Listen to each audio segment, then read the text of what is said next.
提交银行账号、密码等私密信息的网站。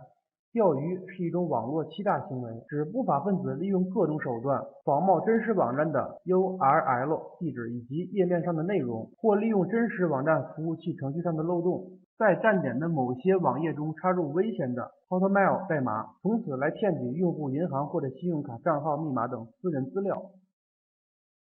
这是我们对钓鱼网站的一个简单的概括。我们在日常生活中不难发现，现在有许多人由于各种原因选择退出淘宝。这些人群中有很大一部分是出于对于淘宝规则的一个不了解，或者对自己没有一个很好的定位。很多新加入淘宝行业的一些朋友呢，由于对淘宝规则没有一个很好的了解，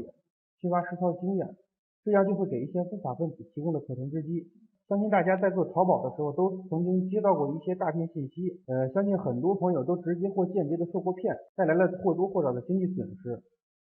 尤其是最近一些钓鱼网站越来越猖獗，随着我们大家防骗意识的加强，骗子的行骗技巧也在与时俱进的提高，所以说我们要学会见招拆招，不断提高自己的防骗意识。我们看一下钓鱼网站的一些危害。目前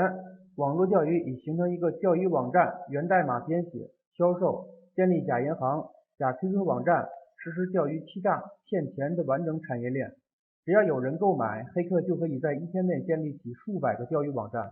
由于绝大多数钓鱼网站内无木马病毒或恶意代码，所以安全厂商通过技术手段很难发现这些网站，一不小心便可能造成个人信息乃至大量财富的流失。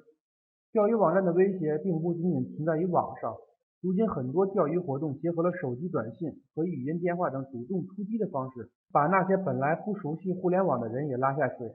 难免就有粗心大意又贪便宜的人会上当。据此前一项媒体报道，一位大学生竟然在连续3天内陷入3个不同的钓鱼网站，一共损失 1.8万元。据 IDC 评述网报道，其中涉及淘宝类的钓鱼网站占到了将近 85%。也就是说，我们绝大多数钓鱼网站来自于淘宝，每年将近有8000万的网民被欺诈，每年经济损失额度在300亿以上，这是一个十分大的数字。好了，我们看一下行骗手段剖析。团购低价物品，这类团购网站一般采用同一套模板，大多数只留一个手机号码或者是400免费电话。此外，这些网站建立的时间均没超过20天，但网站却显示有几百人甚至上千人购买。所以说，我们大家在遇到这种情况下，一定要冷静的思考。另外一个是淘系之外的聊天工具，因为淘宝有自身的聊天工具，它可以随时的来监测我们交易的一个安全性，这就促使了一些不法分子引导你去一些非淘宝的网站或电子邮件进行一个间接钓鱼，这是一种十分常见的手段。首先呢，它会找到你店铺中的一款宝贝，它会在你的旺旺上通知你，比如说掌柜的我不方便使用旺旺，让你加他的 QQ 或者其他聊天工具，来给他介绍你的产品。这时我们的新手卖家可能会觉得生意来了，就会异常的兴奋，这样你就很可能进入他的圈套。他会在 QQ 上给你发链接，你点进去之后就进入了他精心设计的网站。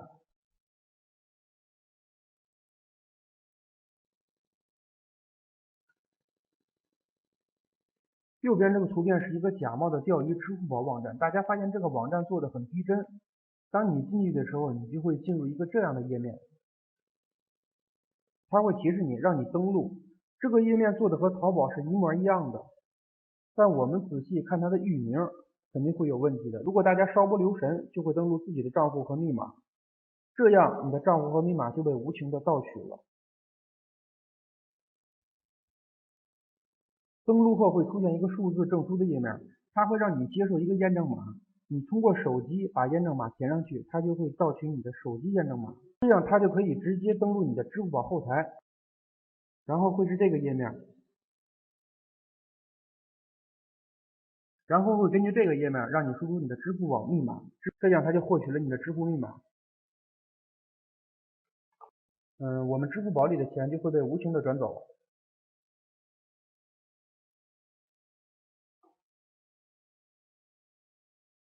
很多新手卖家十分谨慎，生怕自己的店铺出现一些问题，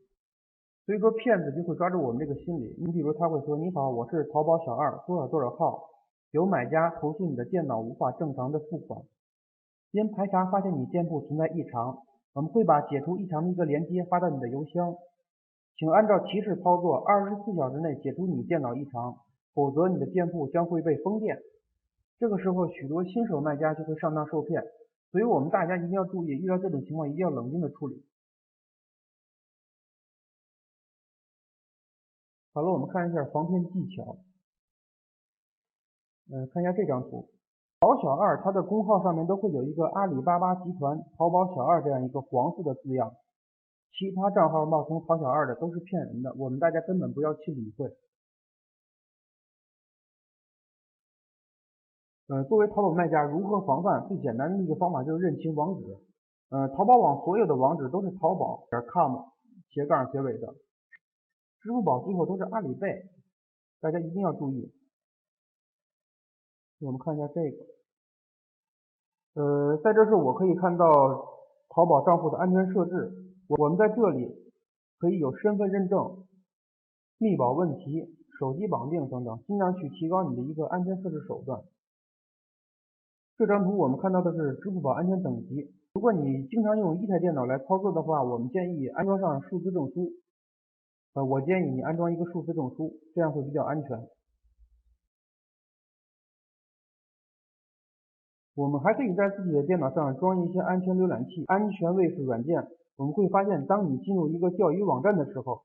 很多安全软件会有一个防骗提醒。现在很多安全软件都会有专门网购